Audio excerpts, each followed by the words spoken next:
دور تک ریت ہی ریت اڑتی دکھائی دیتی۔ اس صحرا میں وہ خود کو بھٹکتا ہوا محسوس کرتی، ننگے پاؤں اور گرم ریت پر چلتے چلتے اچانک ایک جھونپڑی اس کے سامنے آ جاتی۔ اس جھونپڑی کی چھت پر سے اسے ایک الو بیٹھا دکھائی دیتا اور جھونپڑی کے دروازے پر کنڈلی مارے ایک سانپ کالے رنگ کا پھن اٹھائے بار بار زبان نکالتا نظر آتا۔ اس عجیب و غریب منظر کو دیکھ کر وہ ڈر کر بھاگنے لگتی تو پیچھے سے آواز آتی، ڈرو مت، آؤ جھونپڑی کے اندر آ جاؤ۔ یہ کسی مرد کی آواز ہوتی۔ پکارنے والے کی آواز میں ایک درد کی سی کیفیت ہوتی، جیسے بلانے والا کسی تکلیف میں مبتلا ہو اور اپنی مدد کے لیے کسی کو اندر بلانا چاہتا ہو۔ اس آواز پر وہ پلٹ کر دیکھتی تو پکارنے والا تو کوئی دکھائی نہ دیتا، البتہ وہ سانپ اچانک اس کی طرف جھپٹتا اور وہ چیخ مار کر دوڑنے لگتی۔ تب ہی گھبرا کر اس کی آنکھ کھل جاتی۔ اس وقت بھی اس نے یہی خواب دیکھا تھا، لکو دک صحرا، گول جھونپڑی کی چھت پر بیٹھا الو، سانپ اور اندر سے آتی آواز، ڈرو مت، آؤ جھونپڑی کے اندر آ جاؤ۔ اس نے اپنے دماغ پر بہت زور ڈالا تھا کہ وہ اس آواز کو پہچان جائے، لیکن وہ پہچان نہیں سکی تھی۔ یہ آواز قطعاً اجنبی تھی، اس کے کسی عزیز رشتہ دار یا جاننے والے کی آواز بالکل نہیں تھی۔ وہ ایک نڈر لڑکی تھی، لیکن اس خواب نے اس کی جرات مندی میں دراڑیں ڈالنا شروع کر دی تھیں۔ اب وہ سوچنے لگی تھی کہ کل سے وہ نیچے سوئے گی یا پھر اپنے ساتھ کمرے میں کسی کو سلا لے گی، لیکن سلائے گی کس کو؟ لے دے کے ایک دردانہ تھی جو اس کے ساتھ سو سکتی تھی، یا پھر خالہ فیروزہ تھی، مگر وہ اوپر نہیں آ سکتی تھی، وہ گٹھیا کی مریضہ تھی، سیڑھیاں چڑھنا ان کے بس کی بات ہی نہیں تھی۔ بس یہی ہو سکتا تھا کہ وہ ان کے کمرے میں جا کر سو جائے۔ ابھی تک اس نے اپنا یہ خواب کسی کو نہیں بتایا تھا، خالہ فرزانہ کو بھی نہیں، لیکن اب اس میں ہمت نہیں رہی تھی۔ اس نے طے کر لیا تھا کہ وہ صبح ہوتے ہی خالہ فرزانہ کو اپنا یہ خواب ضرور بتائے گی۔ یوں تو ابھی اس کی عمر خیر سے خواب دیکھنے والی تھی۔ سہانے اور میٹھے خواب اس عمر میں لڑکیاں ایسے پر اسرار اور خوفزدہ کرنے والے خواب کہاں دیکھتی ہیں؟ انہیں تو ہر طرف گھوڑے پر سوار ایک خوبرو شہزادہ نظر آتا ہے۔ وہ اپنی اپنی پسند کے مطابق اپنے اپنے آئیڈیل کے خواب دیکھتی ہیں۔ وہ کون ہوگا؟ کہاں سے آئے گا؟ کب آئے گا؟ لڑکیاں ہی کیا، خواب تو سبھی دیکھتے ہیں، کیا بوڑھے، کیا بچے، کیا جوان، اپنی اپنی آسودہ خواہشات کو آسودہ کرنے کے لیے۔ عمر طبعی کا آدھا حصہ انسان آنکھیں بند کر کے گزار دیتا ہے۔ یہ بند آنکھیں کس قدر نعمت ہیں، یہ بات کوئی ان لوگوں سے پوچھے جو راتیں کروٹیں بدل کر کھلی آنکھوں سے گزار دیتے ہیں۔ نیند اور خواب اوپر والے کا تحفہ ہیں۔ اگر انسان سے اس کی نیند، اس کے خواب چھین لیے جائیں تو یہ زندگی جہنم بن جائے، کیسی عذاب ناک ہو جائے۔ یہ خواب غریب کو امیر بناتے ہیں اور کنواروں کو شادی شدہ۔ وہ تو خدا کا شکر ہے کہ ان خوابوں پر کوئی احتساب نہیں۔ انسان کیسے کیسے خواب دیکھتا ہے، اگر یہ خواب قابل تعزیر ہو جائیں تو کیسے کیسے معصوم کیسی کیسی سزا پائیں۔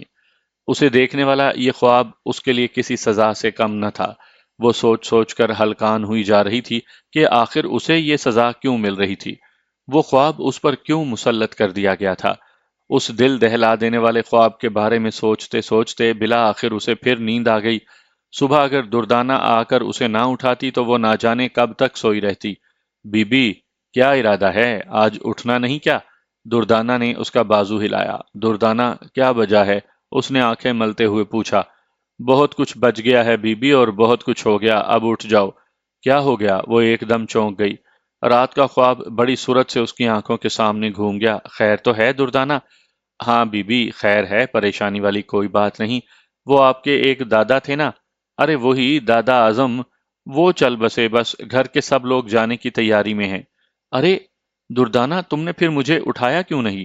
وہ تیزی سے اٹھ کر کھڑی ہو گئی۔ تم بھی حد کرتی ہو۔ اوہ بی بی، ابھی فون آیا ہے، بڑی بی بی نے جیسے ہی مجھے کہا میں فوراً آپ کو اٹھانے آ گئی ہوں۔ کیا خالہ بھی جا رہی ہیں وہاں؟ جا رہی ہیں، وہ تو دروازے پر کھڑی ہیں، تیار ہیں جانے کے لیے۔ اچھا دردانہ، تم خالہ سے کہو میں منہ دھو کر فوراً نیچے آتی ہوں۔ وہ یہ کہہ کر باتھ روم کی طرف بڑھی۔ میرا انتظار کریں، میں انہی کے ساتھ جاؤں گی۔ ٹھیک ہے بی بی، آپ ذرا جلدی سے آ جائیں۔ وہ جلدی جلدی تیار ہو کر نیچے پہنچی، الٹا سیدھا ناشتہ کیا اور پھر وہ خالہ فرزانہ کے ساتھ گاڑی میں بیٹھ گئی۔ افضل جو ڈرائیونگ سیٹ پر بیٹھا تھا، اس نے ذرا سا ترچھا ہو کر اسے دیکھا اور بولا، آج آپ کچھ زیادہ دیر سے نہیں اٹھی؟ ہاں بھائی، آج کچھ زیادہ دیر ہو گئی، اس نے مختصر سا جواب دیا۔ یہ جواب دے کر اسے فوراً ہی گزری ہوئی بھیانک رات یاد آ گئی تھی۔ وہ خوفناک خواب اس کی نظروں میں گھوم گیا تھا۔ اس نے دھیان بٹانے کے لیے ایسے ہی خالہ فرزانہ سے پوچھا، خالہ، دادا اعظم کا انتقال کب ہوا؟ صبح فجر کے وقت، خالہ فرزانہ نے بتایا۔ بڑے خوش نصیب شخص تھے وہ، اللہ ایسی موت سب کو دے۔ وہ کیسے خالہ؟ اس نے تجسس سے پوچھا۔ فجر کی نماز پڑھتے پڑھتے اپنے خالق حقیقی سے جا ملے۔ گھر کے افراد جب اٹھے تو انہوں نے انہیں سجدے میں پایا۔ وہ قضا نماز پڑھنے کے عادی نہیں تھے اور فجر کا وقت کب کا قضا ہو چکا تھا۔ پہلے انہیں آواز دی گئی، وہ جائے نماز پر ہوتے تو اٹھتے، پھر ہاتھ لگایا گیا، ہاتھ لگاتے ہی وہ ایک طرف کو لڑک گئے۔ خالہ فرزانہ نے گہرا ٹھنڈا سانس لیا۔ خالہ، کیا عمر ہوگی دادا کی؟ بس 1 سال کی کسر رہ گئی، اگر 1 سال اور جی جاتے تو پورے 100 سال کے ہو جاتے۔ واقعی خالہ، اتنی عمر تھی ان کی؟ اب تو وہ دوبارہ سے جوان ہونے لگے تھے، بال کالے ہو رہے تھے اور دانت دوبارہ ابھر رہے تھے۔ رہنے دیں خالہ، اس مرتبہ افضل بولا۔ اسے خالہ کی بات پر جیسے یقین نہ آیا۔ کیا میں جھوٹ بول رہی ہوں؟ خالہ فرزانہ نے ناراضگی سے کہا۔ یہ کون کہہ رہا ہے، لیکن خالہ کیا یہ انوکھی بات نہیں؟ افضل نے بڑے مؤدبانہ لہجے میں کہا۔ تم نے کب دیکھا تھا انہیں؟ میں 2 سال پہلے ان کے گھر گیا تھا، تب تو ایسی کوئی بات نہیں تھی، افضل نے بتایا۔ اور تم نے کب دیکھا تھا؟ خالہ نے اس مرتبہ اس سے پوچھا۔ میں تو خالہ پچھلی عید پر انہیں سلام کرنے گئی تھی۔ تم دونوں کو ملے ہوئے کافی عرصہ ہو گیا، یہ بات ابھی 3 4 ماہ پہلے کی ہے۔ فرخندہ آپا ہمارے گھر آئی تھیں، انہوں نے بتایا تھا۔ خالہ، کیا یہ سچ ہے؟ کیا واقعی مرد 100 سال کا ہو کر جوان ہونے لگتا ہے؟ اس نے پوچھا۔ او باولی، یہ مرد بوڑھے ہوتے ہی کب ہیں؟ خالہ فرزانہ نے ایک جاندار کہا لگا کر کہا۔ خالہ، یہ محض ایک مفروضہ ہے، افضل نے پلٹ کر کہا۔ اس بات میں کوئی صداقت نہیں، سب مرد بوڑھے ہو جاتے ہیں، بلکہ میں نے جوان بوڑھے بھی دیکھے ہیں۔ افضل خالہ کی طرف دیکھ کر بولا۔ اچھا، گاڑی سامنے دیکھ کر چلاؤ۔ خالہ فرزانہ نے بات کا رخ دوسری طرف موڑتے ہوئے کہا۔ ایک بات اور مشہور ہے ان کے بارے میں، وہ خواب کی تعبیر بہت اچھی بتاتے تھے۔ ہیں خالہ؟ وہ ایک دم چونک گئی اور سوچنے لگی، ہائے، دادا اعظم آپ نے جانے میں اتنی جلدی کیوں کی؟ کاش وہ اپنا خواب انہیں سنا سکتی اور ان سے رہنمائی حاصل کر سکتی۔ ہاں، یہ سچ ہے، خالہ فرزانہ نے سنجیدگی سے کہا۔ خالہ، ایک بات بتائیں، الو کے بارے میں آپ کا کیا خیال ہے؟ ارے، یہ تمہیں اچانک الو کا خیال کیسے آ گیا؟ خالہ فرزانہ بڑی حیران تھی۔ بڑا پراسرار پرندہ ہے، خالہ کے جواب دینے سے پہلے افضل بول اٹھا۔ مغرب والے اسے فلسفی سمجھتے ہیں، عقل و دانش کی علامت جانتے ہیں۔ مغرب کے ایک بڑے پبلشر نے تو الو کی تصویر کو بطور مونوگرام اپنایا ہوا ہے، اور مشرق والے الو کو بے وقوف سمجھتے ہیں۔ کسی کو بے وقوف کہنا ہو تو اسے الو کہہ دیتے ہیں۔ عقل مند بے وقوف کا تو مجھے معلوم نہیں، البتہ اپنے بڑوں سے اس کی نحوست کے بارے میں ضرور سنا ہے۔ الو جہاں بیٹھتے ہیں وہاں ویرانی پھیلنے لگتی ہے، شاید اسی وجہ سے الو بولنے کا محاورہ بنایا ہے۔ ویسے ایک بات ہے، یہ کہہ کر خالہ چپ ہو گئیں، اپنے ریشمی بٹوے سے پان کی ڈبیاں نکالی، پان کھایا اور جلدی جلدی منہ چلانے لگیں۔ ہاں خالہ، کیا بات؟ اس نے تجسس سے پوچھا۔ جادو ٹونے کے کام آتا ہے۔ وہ کیسے خالہ؟ اس نے پوچھا۔ سچی بات ہے، مجھے تو ان جادو ٹونوں پر یقین نہیں ہے، لیکن ایک واقعہ میں اپنی آنکھوں سے دیکھ چکی ہوں۔ وہ آصفہ چچی والا تو نہیں؟ افضل نے پوچھا۔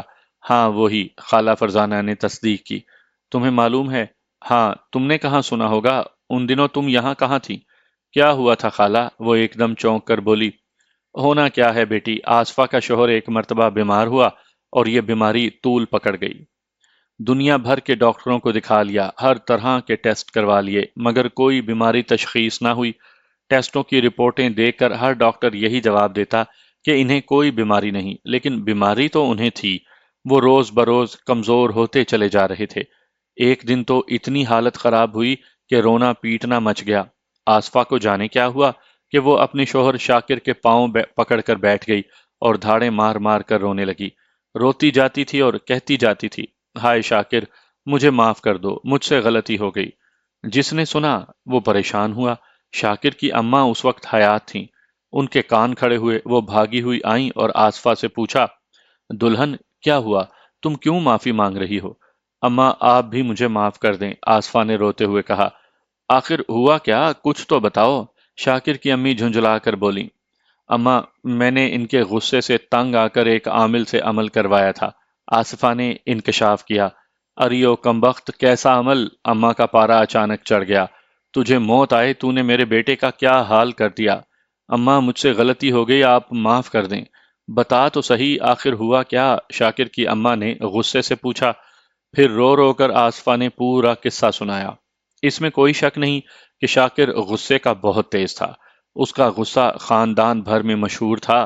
کھانے میں اگر نمک تیز ہو گیا تو کھانے کی پلیٹ اٹھا کر پھینک دینا، کپڑے استری نہ ہوں، جوتے پالش نہ ہوں، قمیض کا کوئی بٹن ٹوٹا نکل آئے، وقت پر کھانا نہ ملے، کھولتی گرم چائے نہ ملے، غرض ذرا سی کوتاہی ہوتی اور قیامت آ جاتی۔ زندگی بھر کام کوئی کیا نہیں، زمیندار آدمی تھے، زمینوں سے اس قدر آمدنی تھی کہ کچھ کرنے کی ضرورت ہی نہ تھی۔ پھر شوق بھی سارے تھے، شکار کھیلنا، پتنگ بازی، سیر و تفریح وغیرہ وغیرہ۔ ایک دن کسی بات پر شاکر نے آصفہ پر ہاتھ اٹھا دیا۔ وہ پہلے ہی اس کی عادتوں سے تنگ تھی کہ مار پیٹ نے اسے بالکل ہی باولا کر دیا۔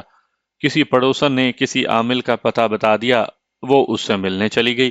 عامل نے ساری بات سن کر اسے تسلی دی اور کہا کہ وہ اسے ایک الو فراہم کر دے تو وہ اس کے خون سے تعویذ لکھ کر دے گا۔ اس تعویذ کو شاکر کے تکیے میں سینا ہوگا۔ تعویذ کے اثر سے نہ صرف شاکر کا غصہ ختم ہو جائے گا بلکہ وہ اس کا مطیع اور فرما بردار ہو جائے گا۔ اندھے کو کیا چاہیے، دو آنکھیں۔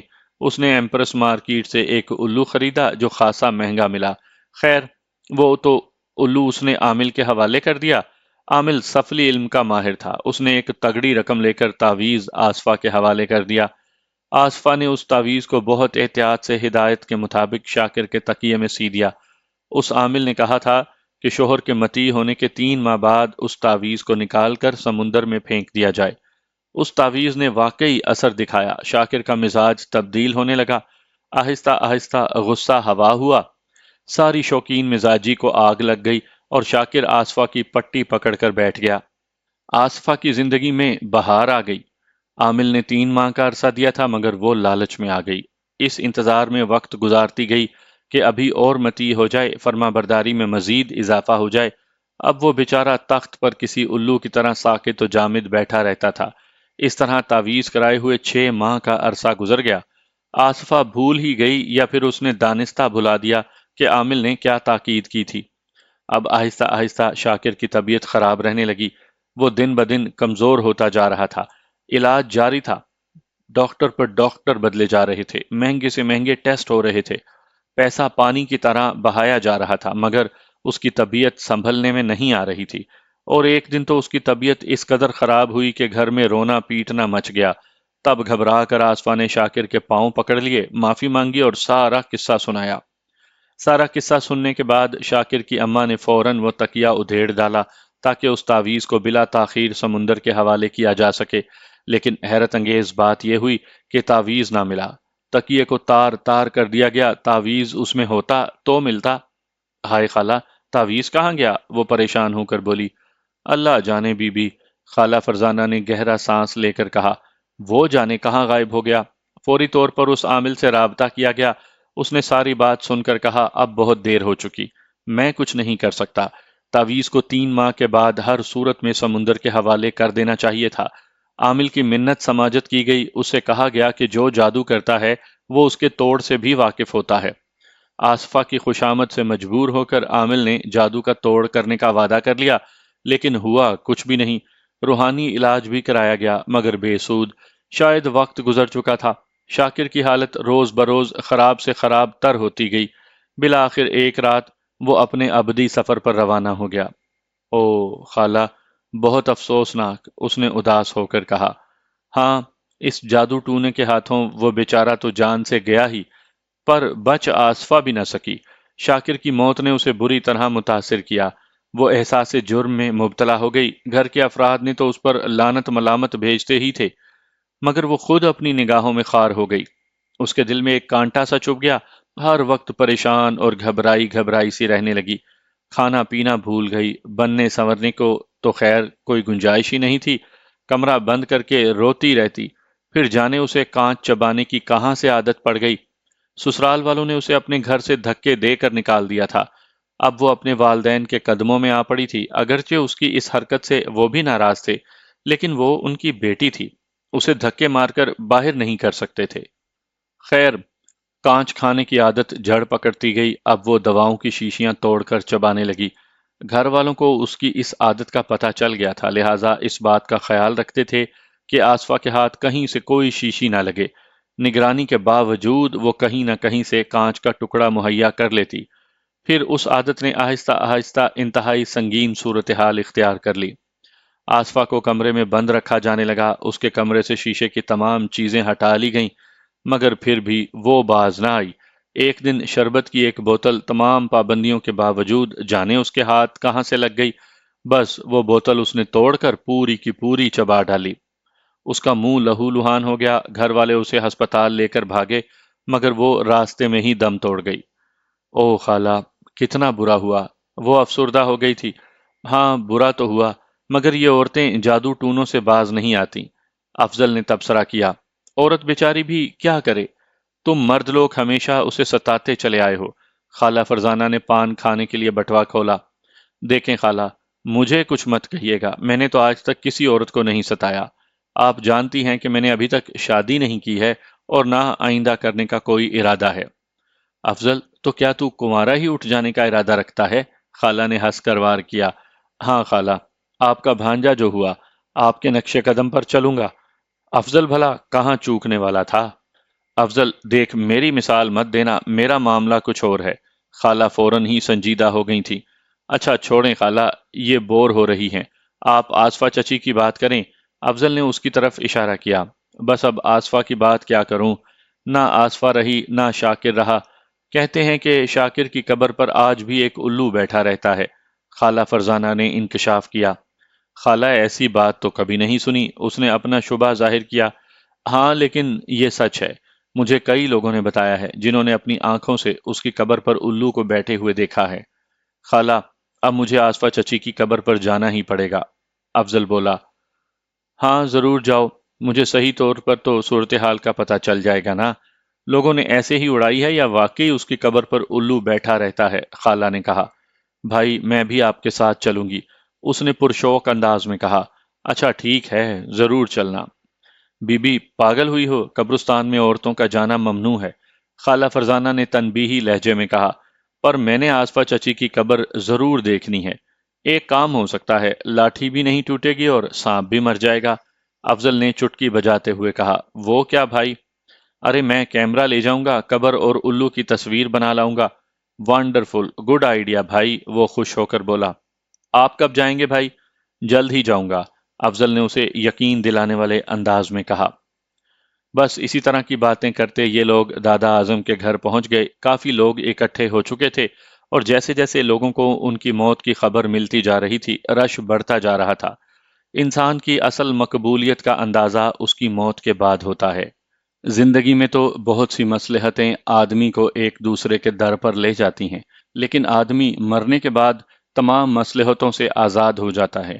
نہ دولت رہتی ہے، نہ کرسی رہتی ہے، نہ حیثیت رہتی ہے۔ خاک کا پتلا خاک میں ملنے کو تیار ہوتا ہے، تب معلوم ہوتا ہے کہ وہ کس کے کتنے کام آیا۔ ظہر کے بعد دادا اعظم کا جنازہ اٹھا تو معلوم ہوا کہ دادا کیا چیز تھے۔ بے شمار لوگ تھے ان کے جنازے میں، ہر آنکھ اشک بار تھی۔ دادا اعظم نے اپنی زندگی میں جانے کتنے لوگوں کا درد بانٹا ہوگا، کتنے لوگوں کا بوجھ اٹھایا ہوگا، آج وہی لوگ دادا کو اپنے کندھوں پر اٹھائے ہوئے تھے۔ تدفین کے بعد افضل گھر واپس چلا گیا تھا، جبکہ خالہ فرزانہ اور وہ وہیں رہ گئی تھیں۔ انہوں نے کہا تھا کہ وہ دونوں عصر کے بعد خود ہی گھر پہنچ جائیں گی، اسے آنے کی ضرورت نہیں۔ اگر ممکن ہوا تو دادا کے گھر سے کوئی چھوڑ دے گا، ورنہ وہ ٹیکسی یا رکشے میں گھر پہنچ جائیں گی۔ دادا اعظم کے 7 بیٹے تھے اور مزے کی بات یہ تھی کہ وہ ساتوں کے ساتوں اسی گھر میں رہتے تھے اور ساتوں زندہ تھے۔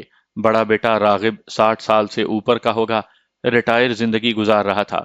سب کی شادیاں ہو چکی تھی اور سب کے بچے تھے، اور ان میں بعض کی شادی بھی ہو چکی تھی۔ گویا دادا اعظم محض دادا نہیں تھے بلکہ پردادا تھے۔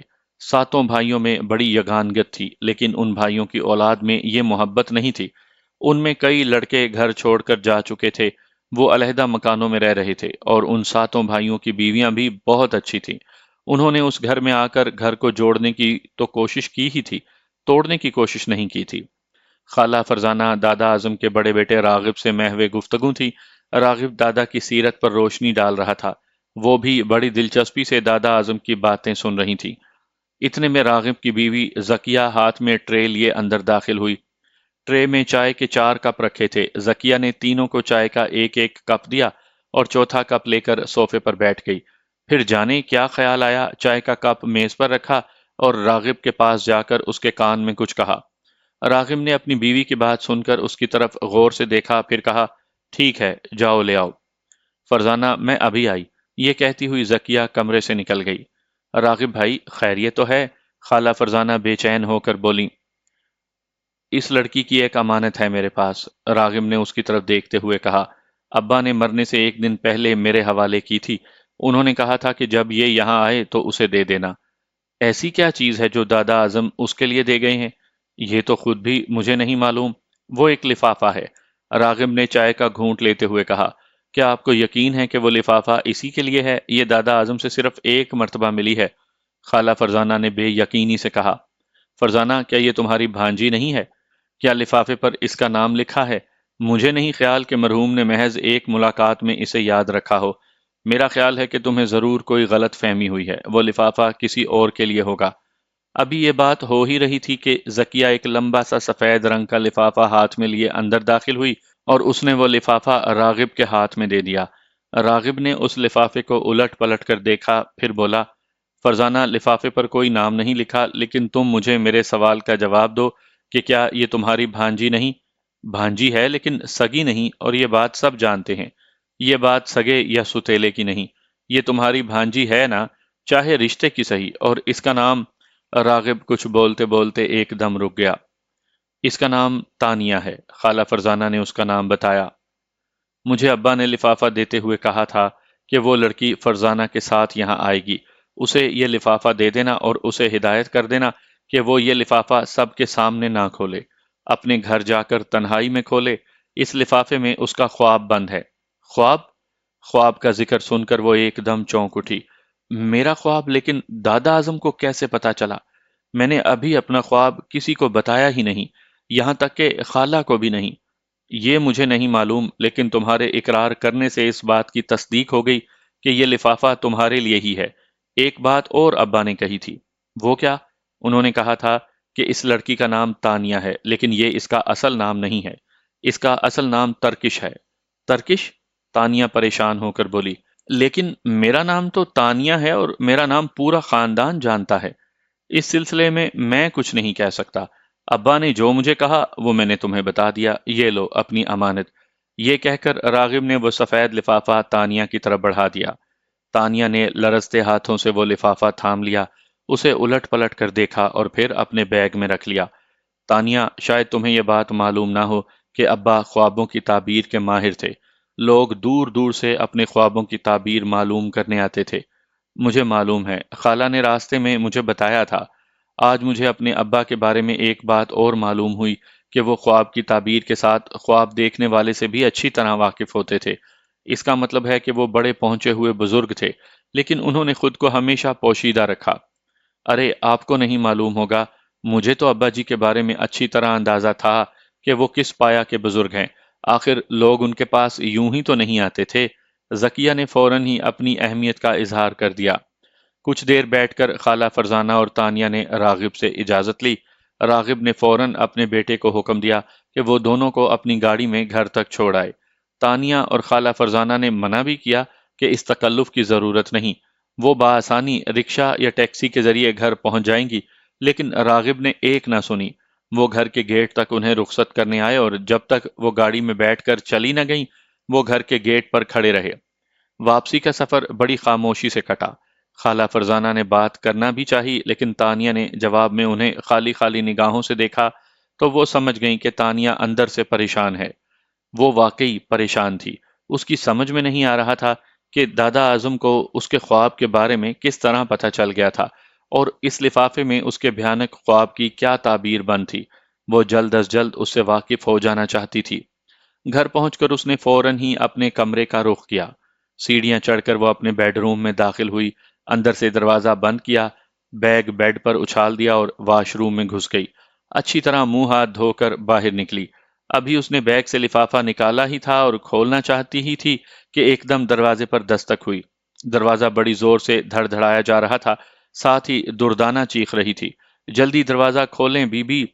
تانیہ نے وہ لفافہ فوراً بیگ میں ڈالا اور بیگ بیڈ پر پھینک کر دروازے کی طرف بڑھی۔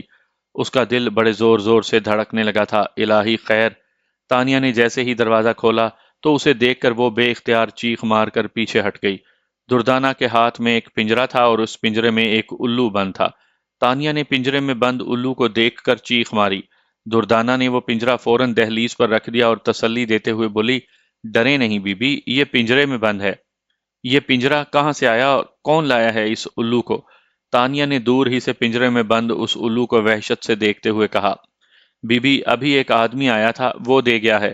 دردانہ نے پنجرے کا کنڈا چھوتے ہوئے کہا۔ بی بی، اسے اندر لے آؤں؟ نہیں نہیں دردانہ، تم پاگل ہو گئی ہو کیا؟ تانیہ نے اسے ڈانٹتے ہوئے کہا۔ تم اندر جاؤ، اسے وہیں رہنے دو۔ دردانہ اس پنجرے کو دروازے پر چھوڑ کر اندر آ گئی۔ تانیہ لرزتی ٹانگوں سے اپنے بیڈ پر بیٹھ گئی۔ بیڈ پر اس کا بیگ اور وہ بند لفافہ پڑا تھا جسے دادا اعظم نے دیا تھا اور ہدایت کی تھی کہ اسے سب کے سامنے نہ کھولا جائے۔ تانیہ نے فوراً وہ لفافہ اٹھا کر بیگ میں ڈال لیا اور اس کی زپ بند کرتے ہوئے دروازے پر رکھے اس پنجرے کو دیکھنے لگی۔ وہ الو اپنی بڑی بڑی زرد آنکھوں سے اسے گھور رہا تھا۔ دردانہ، تم نے اس پنجرے کو کیوں لے لیا؟ کون تھا وہ شخص؟ تانیہ پریشانی سے بولی۔ بی بی، اس آدمی نے زیادہ بات ہی نہیں کی، میں نے جیسے ہی گیٹ کھولا اس نے یہ پنجرا میری طرف بڑھا دیا اور بولا کہ ترکش کو دے دو۔ میں نے کہا کہ کون ترکش؟ یہاں کوئی ترکش نہیں ہے، تو وہ بولا اپنی بی بی تانیہ کو جا کر دے دو۔ اچھا میں چلتا ہوں۔ یہ کہہ کر اس نے پنجرا میرے ہاتھ میں تھما دیا اور میرے کچھ کہنے سے پہلے ہی وہ چلا گیا۔ دردانہ نے بتایا۔ کیسا شخص تھا وہ؟ تم نے بڑی غلطی کی دردانہ کہ مجھے فوراً بلا لینا چاہیے تھا۔ تانیہ پریشان ہو کر بولی۔ اس نے میری بات سنی ہی نہیں، دردانہ نے کہا۔ وہ کچھ عجیب سا آدمی تھا بی بی، کالے کپڑے پہنے ہوئے تھے، بڑے لمبے لمبے بال تھے جو اس کے کندھوں پر پڑے ہوئے تھے، سانولے رنگ کا تھا، لمبا چہرہ، کانوں میں چاندی کی بالیاں، ایک ہاتھ میں موٹا سا کڑا اور انگلی میں چاندی کی پتھر لگی انگوٹھی، کالی چمکیلی آنکھیں۔ بس میں اور کیا بتاؤں بی بی کہ وہ کیسا آدمی تھا، میں نے اس طرح کا آدمی آج تک نہیں دیکھا۔ تانیہ فوراً اٹھ کر کھڑکی کی طرف گئی۔ اس کھڑکی سے گھر کا گیٹ صاف نظر آتا تھا۔ کھڑکی کھول کر اس نے ادھر ادھر دیکھا مگر اسے کوئی آدمی نہ دکھائی دیا۔ اس نے کھڑکی بند کی اور دردانہ سے مخاطب ہو کر بولی، تمہیں یقین ہے کہ اس شخص نے میرا نام لیا تھا؟ جی بالکل بی بی، پہلے تو اس نے ترکش کہا، پھر جب میں نے انکار کیا تو بولا اپنی بی بی تانیہ کو جا کر دے دو۔ اس نے صاف آپ کا نام لیا بی بی، کیا آپ اسے نہیں جانتی؟ دردانہ نے حیران ہو کر پوچھا۔ نہیں دردانہ، پتہ نہیں وہ شخص کون تھا اور وہ دے کر بھی کیا گیا ہے۔ تانیہ پریشان تھی۔ ہاں دیکھو بھلا، یہ بھی کوئی دینے کی چیز ہے؟ بھائی ہیں کیا گھر میں؟ تانیہ نے پوچھا۔ نہیں بی بی، وہ 1 گھنٹہ پہلے کہیں گئے ہیں۔ اور خالہ؟ وہ نماز پڑھ رہی ہیں۔ اچھا دردانہ، تم اس پنجرے کو لے کر نیچے چلو، میں آتی ہوں۔ ٹھیک ہے بی بی۔ پھر دردانہ نے جیسے ہی پنجرے کا کنڈا پکڑنے کے لیے ہاتھ بڑھایا، الو نے بے چین ہو کر فوراً پر پھڑ پھڑائے اور ایک بھیانک چیخ ماری۔ دردانہ نے گھبرا کر فوراً ہاتھ پیچھے کر لیا۔ دردانہ، اسے فوراً نیچے لے جاؤ، تانیہ نے حکم دیا۔ دردانہ نے اس کے حکم کی تعمیل میں جیسے ہی پنجرا اٹھانا چاہا، وہ فوراً دردانہ کی طرف جھپٹا اور زور زور سے اپنے پر پھڑ پھڑائے۔ اگرچہ پنجرا چھوٹا تھا، اس کے پورے پر بھی کھل نہیں پا رہے تھے، لیکن جتنے بھی کھل رہے تھے وہ بندے کو خوفزدہ کرنے کے لیے بہت تھے۔ دردانہ نے ڈر کر ایک مرتبہ پھر اپنا ہاتھ پیچھے کھینچ لیا۔